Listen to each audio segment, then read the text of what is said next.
Untuk mengeluarkan izin perizinan, surat menyurat, sertifikat persertifikatan itu kan layer per layer. Ngerti saya, semua layer itu tergantung pada sang menteri ATR. Siapa namanya? Mulyono. Bukan Nusron. Bang Rocky kenapa menyebut itu nama lagi, Bang Rocky? Apa yang membuat Bang Rocky begitu yakin bahwa yang bersangkutan berkaitan? Apa motif dibalik itu semua? Apa logikanya bisa dijelaskan ke publik biar nggak jadi duga-menduga dan fitnah gitu loh, Bang Rocky? Yang diterangkan tadi oleh pihak ATR adalah sistem pendaftaran, pemeriksaan, lalu keluarkan kertas. Itu sistem yang biasa aja kan. Tetapi kenapa skala itu sebesar ini sekarang? Artinya ada yang nggak beres. Tapi kenapa dibuat beres? Yang mampu membuat beres itu siapa? Yang mampu memuluskan itu semua terjadi dan sekarang jadi skandal siapa? Ya Menteri ATR. Namanya siapa? Nusron bukan. Baik. Siapa? Pak Hadi bukan. Mulyono namanya. Pemirsa, di negeri ini sepertinya apapun kesalahan yang ada di negeri ini pasti yang disalahkan adalah Pak Jokowi ataupun Mulyono. Contohnya seperti video yang tadi, yang dikatakan oleh Bung Rocky Gerung ini, bagaimana narasinya seolah-olah yang salah ketika ada pagar laut di Tangerang itu adalah Pak Jokowi, yang mengesahkan Pak Jokowi. Nanti ya mungkin ke belakangnya apapun kesalahan, apapun ada persoalan di negeri ini ke belakang, sepertinya yang akan disalahkan adalah Pak Jokowi. Nah, bagi saya ini juga tidak realistis juga ya. Karena kenapa? Oke lah kalau memang SHGB-nya itu ada di tahun 2023, memang betul pada tahun 2023 itu masanya Pak Jokowi. Akan tetapi apakah Pak Jokowi yang mengesahkan atas restu Pak Jokowi? Itu belum tentu ya. Karena apa? Pak Jokowi adalah memang seorang presiden. Presiden mempunyai bawahan-bawahan, ada menteri, ada banyaklah bawahan, termasuk di sana ada gubernur. Terus di bawahnya gubernur ada bupati, ada kecamatan dan desa. Nggak mungkin dong Pak Jokowi itu mengurus seorang diri gitu. Ya kalau kesalahan ke belakang hari ini, kalau di Indonesia ini ada persoalan atau apalah yang tidak perlu rakyat, yang disalahkan adalah Pak Jokowi, itu juga tidak realistis ya. Banyak kok pejabat-pejabat yang lain yang mungkin melakukan kesalahan. Di Tangerang sana ada mahasiswa yang mengaku mahasiswa padahal sudah bukan mahasiswa, artinya sudah drop out dari kampusnya. Siapa beliau? Adalah Sandi. Sandi ini adalah koordinator jaringan rakyat Pantura. Nah, awalnya Mas Sandi ini mengatakan bahwa pagar laut itu dibangun atas swadaya masyarakat, dan itu Mas Sandi itu berbicara seperti itu atas landasan random sampling, begitu ya. Nah, bagaimana apa yang dikatakan oleh Mas Sandi ini? Mari kita simak video berikut ini. Kapasitas saya di situ sebagai mahasiswa yang kuliah di kota, tidak ingin membiarkan kampung halaman saya diobrak-abrik begitu saja, clear sampai situ. Lalu kemudian akhirnya saya bicara melalui konferensi pers, tidak ada satu kata pun saya bilang. Saya tidak menyebutkan satu kata pun bahwa saya sebagai penanggung jawab itu. Itu clear, ada videonya. Lalu saya bilang, saya miris dalam konversi itu, kira-kira begitu ya. Saya miris di alam demokrasi yang kita perjuangkan sama-sama dengan darah, air mata, bahkan nyawa. Sampai dengan hari ini, tapi kemudian sudah membabi buta framing-framing yang dilakukan oleh media-media ini. Sampai media-media besar pun yang dulunya saya percaya banget, Bang, bilang saya penanggung jawabnya. Tidak ada padahal di dalam konversi itu.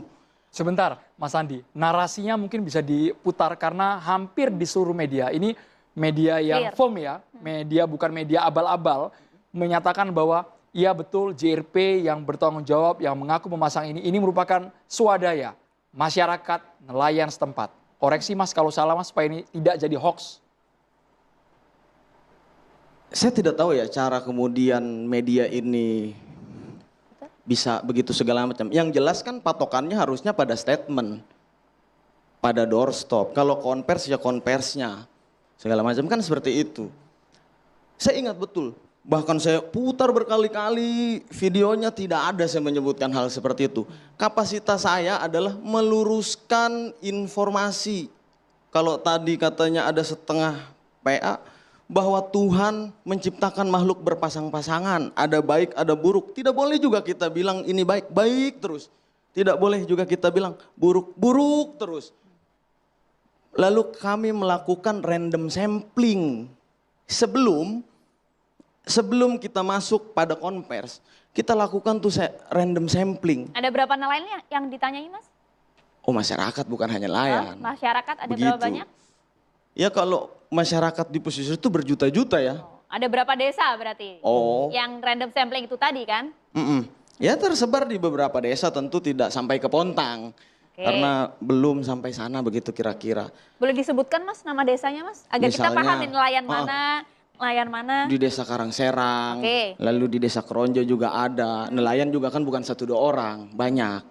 Ada pro ada kontra, ya sok-sok mangga. Lalu ada di desa Kohot dan segala macam. Oke. Lalu ada berapa? Ya kira-kira ada 100 sampai 150 orang lah kita melakukan random sampling. Itu tidak sampai ke desa Pak Holid dan Pak Heru ya?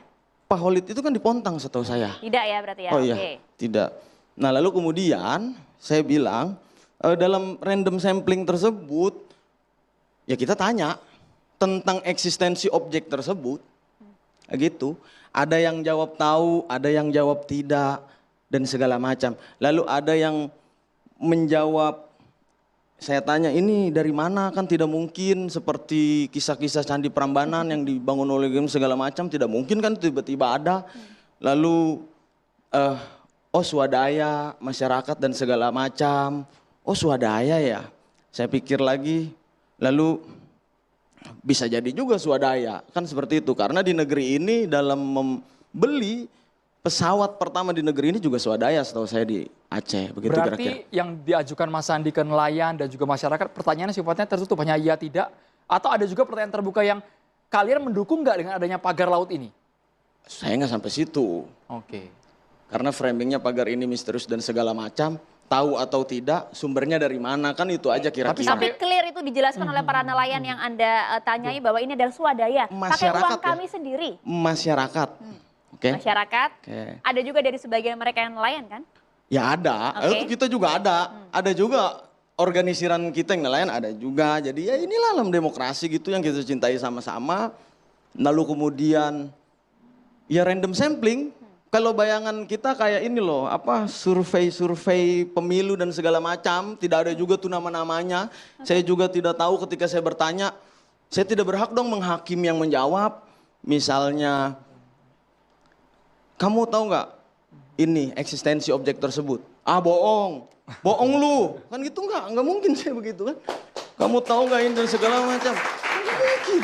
Sebentar Mas Sandi, kita harus konfirmasi ke Pak Heru kalau versinya Mas Sandi ketika JRP melakukan random sampling itu mereka bilang swadaya. Tapi tadi Pak Heru bilang mereka dibayar kok Mas. Ada upahnya harian dan borongan. Pak Heru, yang benar yang mana ini Pak? Ya, terima kasih. Jadi untuk bicara pemberdayaan itu kayaknya nggak ada. Karena di situ ada tenaga kerja yang memang dibayar. Itu bukan dari para nelayan atau beli bambu nancep sendiri untuk pengedaman lah atau apa gitu, belum. Ya itulah pendapat dari mahasiswa ini ya. Sebenarnya sudah bukan mahasiswa.